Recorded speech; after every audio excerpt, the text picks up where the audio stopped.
All right, so moving right along here, you should be in your Coinbase account, and where I'd like you to go now so we can purchase your first Bitcoin. Again, whether it's $100, I'm recommending a minimum of 100 because it's going to open you up to all kinds of opportunities I'll be showing you later, and this kind of gives you enough to work with. But if you need to do $1 or $5 or $10 just to start to get the feel for this, you can always get more later. I'm just recommending 100 as a good starting point. When you do 100, you'll get a $10 bonus of Bitcoin from Coinbase, and so will I, so it's a good deal. But regardless of where you're starting from, let's just get something so you can start to really learn and take advantage of the opportunities that I'll be showing you. Let me just give you one example before we get this. For those that do about $100, you could even do about $80. You'll be able to take advantage of an opportunity I'll be showing you in the future where you can get 1% compounded per day on your Bitcoin, which is remarkable. It doesn't sound like a lot, right? But that's 5% a week. It's only on weekdays, when there's about 20 weekdays in a month, so that would come to over 20% compounded in a month. So, getting involved with Bitcoin is more than just about buying and holding. It opens up a whole new world of opportunities. And the one I just shared with you where you're getting 1% return compounded a day, 20% a month, 40% in 2 months, huge returns. That's just one of so many different opportunities I'll be showing you. So that's why I encourage you to start with like 100, or you could do about 80 US dollars in Bitcoin. But you don't have to. If you want to start with something much smaller, you certainly can. But let's just keep moving forward so you can take advantage of the opportunities in this new world as you learn and go forward. So let's take this next step. Go to buy, sell, just right here. Look at my mouse. Click on the buy, sell. And it's going to say payment method required. You'll need to add a source of funds before you can buy. You can either make a deposit into your fiat wallet or add a new payment method. So we'll just click add a new payment method. And we can do bank wires, or we can click add payment method here. I don't suggest payment wires. I would suggest doing add payment method. And you could choose PayPal, which is, when you connect that up, it's going to allow you to sell, although it doesn't appear to allow you to buy currency. Let me click on that. I didn't do PayPal. Let me look. Yeah, so they often, let me just show you this real quick. You might come across a time where the site's asking you to confirm who you are because they want to secure you.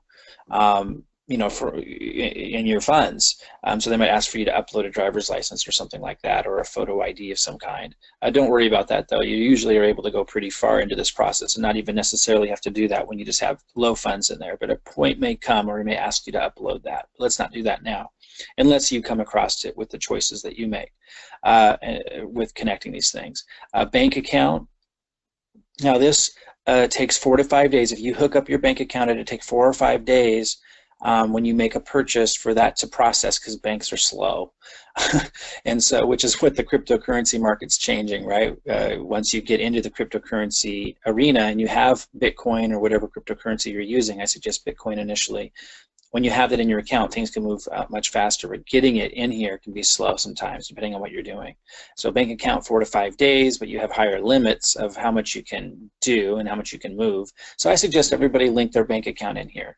If you want to go to Google and search Coinbase, you'll see it's very reputable, so you're not going to have a concern there. High security. Some of the highest security that you'll ever see is used by the cryptocurrency industry for obvious reasons. Then your other option is the credit or debit card. Now the cool thing about this is it's instant. So if you use a credit or a debit card, you can instantly buy your Bitcoin. So for some of you, that's going to be the next step you should take, just so you can get some in. It's nice just to give you, especially if you're just doing a little, I think that's your best bet because it's fast and you're started and this isn't going to delay. So if you were to choose that, I just want you to know, because the banks charge a lot of money, which is what cryptocurrency gets you out of once you make the purchase and you're working with Bitcoin and you start making Bitcoin with the opportunities I show you, you don't have all these fees all the time at the way you do with these banks. But this says, please note that we only accept Visa and MasterCard and charge so you can't use American Express or something like that, Visa or MasterCard, and there's a 3.99% fee.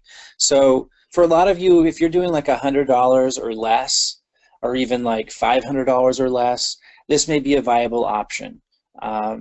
With the opportunities that I'll be showing you, that's a small percentage to pay for to get in and get started right away. So for those of you that have a Visa or MasterCard and you're doing something like $500 or less, that would be my recommendation so it moves quickly. Because I'd like to show you the opportunities that are available and have you be able to start taking advantage of those and making a really significant return as soon as tomorrow if you choose this option, at least to be able to get involved. But I also suggest that you do set up a bank account at some point. I did. So even though it's slower, it has lower fees. So for example, you would choose your bank. I chose Chase. You would enter your username and password of your bank account.